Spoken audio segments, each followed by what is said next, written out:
Hello and welcome to the fifth video in this series for JMTP. I'm taking the reins of this video for the fun of it because some of the issues that we're going to explore here were actually inspired by conversations the three of us, Tim, Stacey, and I had with Melissa acting as our editor for the review we wrote. Maybe I'll just let her start the conversation because she has some concerns and some observations that she's made that we all found profound and we all reacted to really strongly. Melissa, what is it that got you worked up as you were reading our review? I don't know about the word profound. I just think it's something that we've all wrestled with. The structural issues that I have confronted myself and that I think are going to become even more of an issue, at least at my school in the future, and I know they are at your schools probably as well. So a couple of those are who's teaching oral skills? This came up a little bit in a previous video. Several of us have mentioned the fact that a good oral skills teacher can come from a lot of different backgrounds. They don't have to be a PhD music theorist. It needs to be someone who wants to do a good job, is interested in it, thinks about it critically.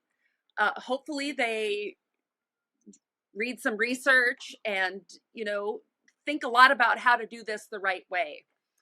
But all too often, at least what I've seen, is that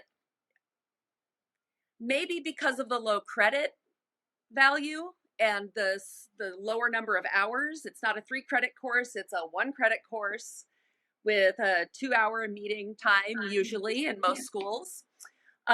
It seems like a lot of schools, a lot of department chairs or deans will just plug just about anybody in front of an oral skills classroom. And again, that might work out great.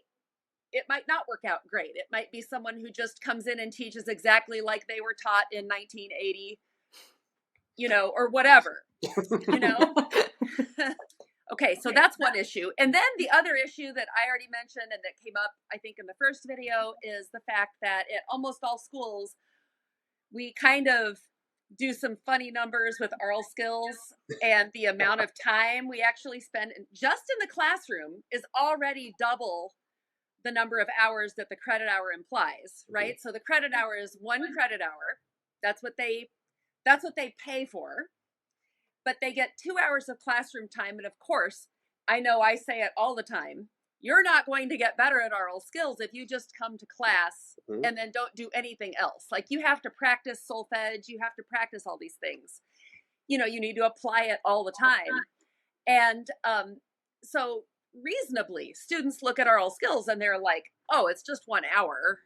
It's a 1-credit class. If I get a C in that, it's not as big of a deal as getting a C in my Gen Ed or whatever other class they're taking.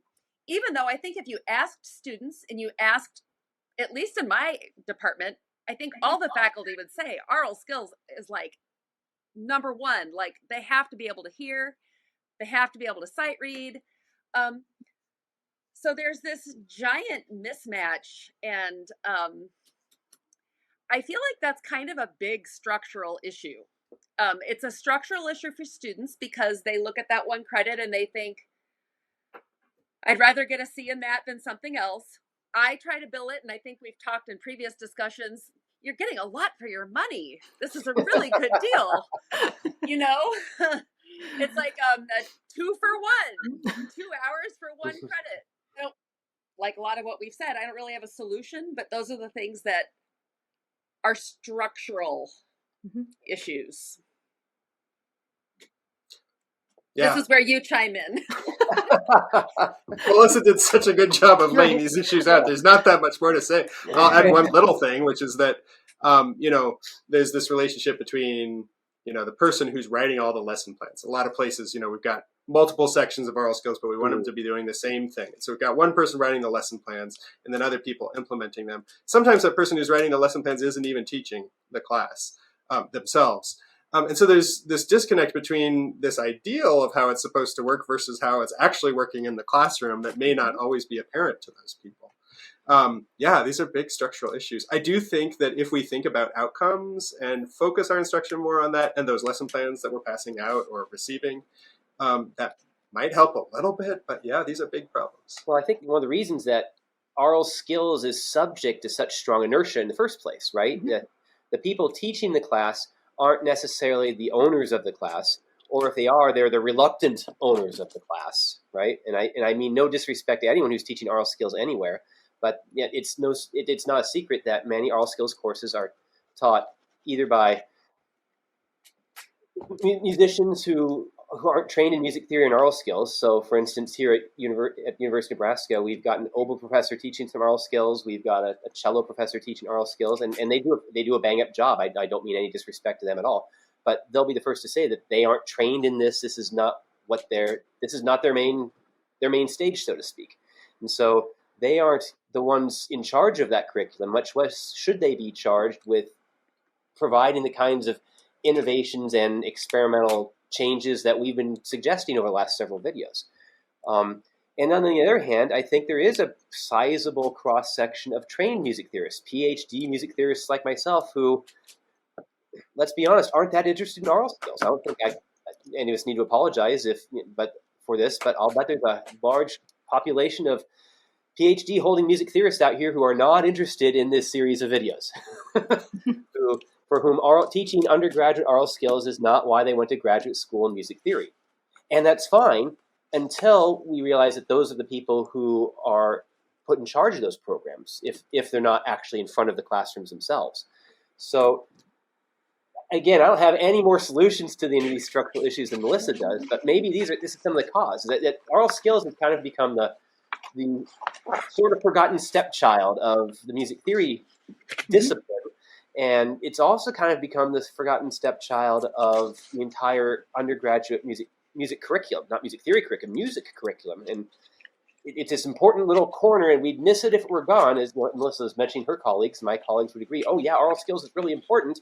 Yeah. But who's going to take it in the 21st century, and who's going to provide the kinds of ownership that allow for innovation and making it more relevant and less terrifying for our students? Yeah.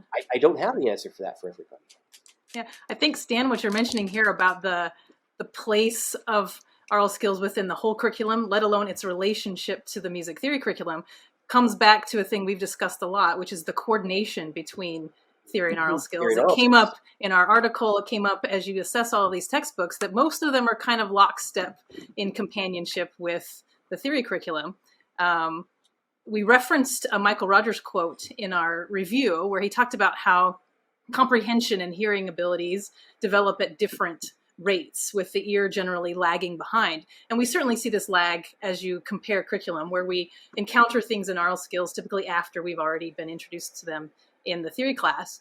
But I think that lag doesn't also address the question of, well, should all the components of the theory curriculum be in aural skills in the first place, or should it just be this different class that might include separate but related skills? So I think that's another structural issue as we think of who's teaching it and what the content of, what's the relationship between these two classes. I was thinking recently, a lot of people in our discipline call these two classes aural skills and written theory.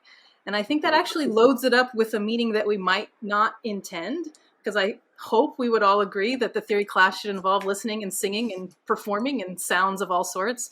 And so perhaps if we didn't make that distinction, then we might be able to better create a curriculum for aural skills that we wouldn't feel like we're missing out on hearing and listening to things in the theory class, even if they're not in the aural skills curriculum. Right. And as we've suggested, I think in the last several videos, not only are there lots of things that happen in a music theory class that maybe don't need to be reflected in an aural skills curriculum, I think there's room for lots of things that need to happen in an aural skills curriculum that really don't have an analog in a music theory curriculum. The only other thing that comes to mind for me here is that this really points out to me the importance of textbooks, right? Because we've been talking about who's teaching these classes. Well, if that continues to be people who may not have chosen to do it, people who may or may not be trained to do it, people who may not be passionate about it, whether they're, again, music theorists or consider themselves music theorists or something else, then to the extent that we have materials that are exciting, that are relevant, that actually teach people how to do things and don't just say, here's today's dictation, here's tomorrow's dictation, here's the next day's dictation, but actually like give take some of that teaching burden. I think that's going to be really important for improving these things. And so that's both exciting about the possibility of textbooks, and it's kind of a challenge to all the textbook authors out there to think about how are they relating to this issue. Doesn't solve the credit issue. Right. I've been thinking about the fact that one of my colleagues tells me reasonably often that she never uses anything she learned in the theory curriculum. Sorry, this is a faculty colleague, past Theory 1, but she uses oral skills all the time. Wow. And she's really upset that the credit hours seem to, sway the other direction. And so, it is in the back of my mind what would happen if we swapped those. Or, I think there's room for creative solutions out there, but that is a big problem that doesn't have obvious solutions. Right. Well, we need to get some deans and directors and chairs on this call right now, right? Yeah. Well, to close this up, I think, the bottom line, of course, is that oral skills programs demand instructors who are invested in the program, right? They could be PhD holding theorists. They could be faculty from other music disciplines. They could be grad students, right? They're graduate students. Absolutely. Really take ownership of their programs and their classes and do wonderful things with them. But oral skills are too essential to musical growth and too complex in their entanglements with cognition and pedagogy and musical memory and all the other things we've been talking about to be deep-holed into some basement corner classroom for 8 a.m. dictation on Blackboard, right? And I think everybody here is in agreement about that. And so maybe the way to close this video and all of our videos is just to let's encourage one another, and those of you who have been listening and watching, to have more conversations like this one. And let's just keep asking, as a discipline, what is we want students to be able to hear and to image, to imagine, musically speaking, and what kinds of activities that we should be leading and modeling and encouraging and, when appropriate, assessing that are going to lead to those leading and imaging experiences as they grow their musicianship. I mean, that's all we want here in this conversation. I don't think any of the four of us pretend to have all the answers for our own students, much less everybody else's. But I hope that this series of videos has helped to spark some conversation, spark some imagination, and ultimately spark some innovation in this important corner of the store. So thank you, Melissa, for this opportunity, and Stacey and Tim, it's been a pleasure working with you. Gosh, thanks to all of you. Yes, thank you all. You guys are wonderful. And I hope everyone goes and reads the full review.